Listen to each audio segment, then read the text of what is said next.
السلام عليكم ورحمة الله وبركاته. ازيكم حبايبي، عاملين ايه؟ يا رب تكونوا بخير. قبل ما ندخل على الفيديو كده، حطي لي اللايك وتشتركي في القناة لو مش مشتركة. ان شاء الله الفيديو يعجبكم. عندي هنا هنعمل ان شاء الله الغدا النهاردة اكلة اقتصادية وسريعة جدا. مكوناتها كلها في البيت ومش مكلفة خالص. عندي هنا رز انا غسلاه ومصفياه، وعندي بطاطس مقطعها مكعبات وغسلاها مصفياها، وعندي طماطميتين، وعندي بصلتين كبار. هضرب البصل في الكبة، هفرمه.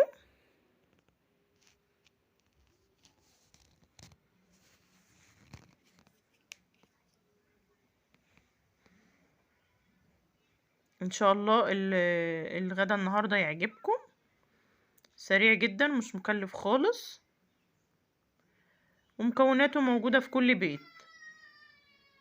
ان شاء الله تعجبكم.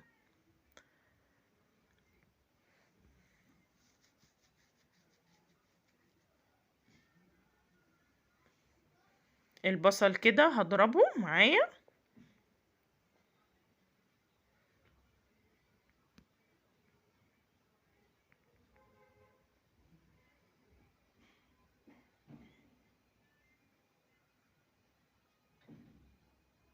تمام كده.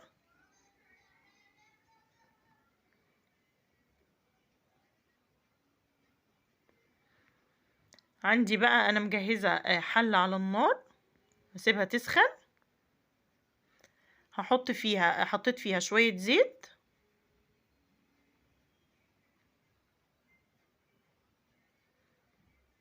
الزيت يسخن بس معايا.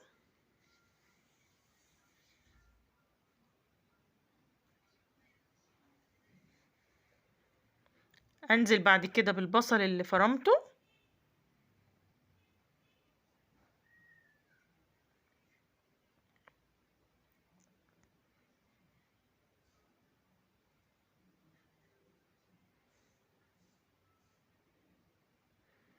تمام. هقعد اشوح في البصل كده، عايزاه ياخد لون غامق شوية زي رز الصيادية كده بتاع السمك.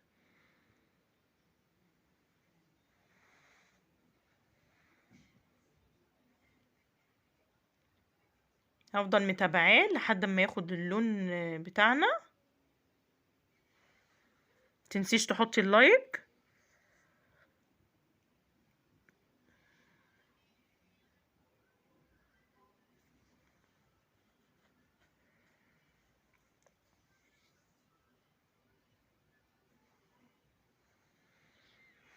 اهو ابتدى يغمق معايا.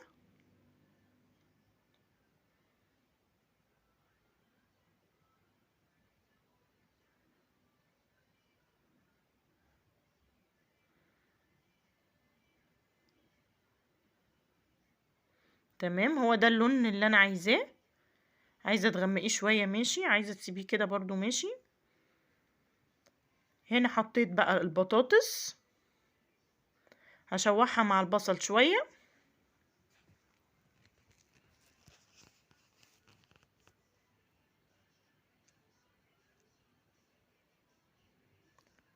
هحط شوية ملح وشوية فلفل اسود.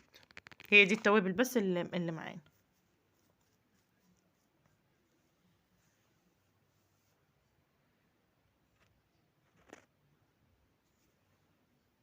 تمام، الفلفل الاسود اهو.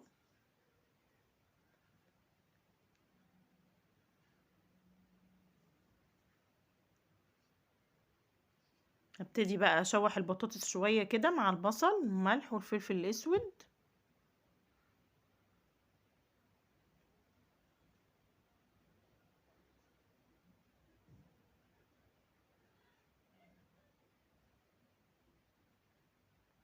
والله الاكلة دي سهلة جدا، ومش بتاخد في ايدي اي حاجة، مفيش وقت خالص، على طول اكلة سريعة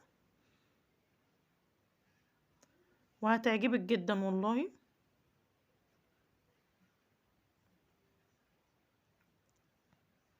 تمام، انا بشوح فيها اهو شوية. دلوقتي انا أنا ضربت طماطميتين برضو في الكبة، او ممكن تبشرين بالمبشرة، وحطيتهم على البطاطس. برضو هشوح فيها.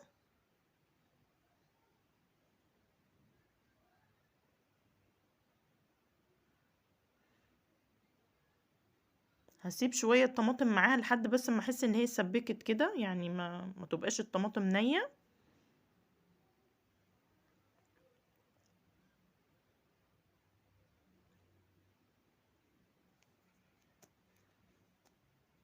بصوا شكلها.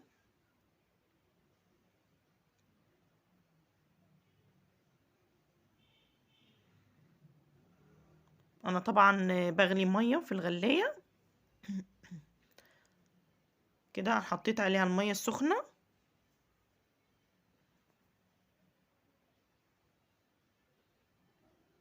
انا حطيت مقدار المية ده. ممكن بعد ما نحط الرز لو محتاجة شوية مية بنزود عادي مية سخنة برضو. تمام. هنا بقى هغطي عليها الحلة لحد ما البطاطس تستوي. اهي البطاطس استوت اهي.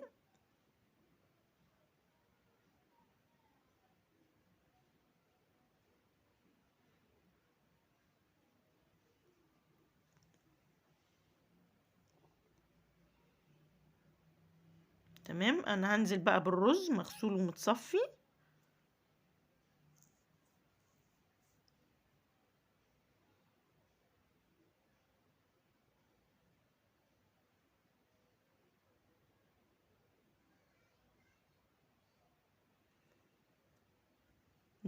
ما تنسينيش في اللايك.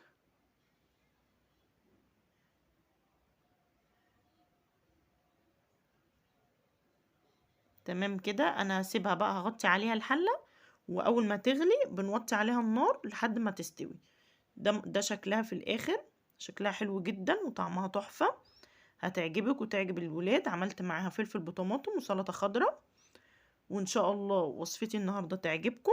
متنسيش تدعميني وتحطي اللايك، ويا رب وصفاتي تعجبكم ان شاء الله. والسلام عليكم ورحمة الله وبركاته.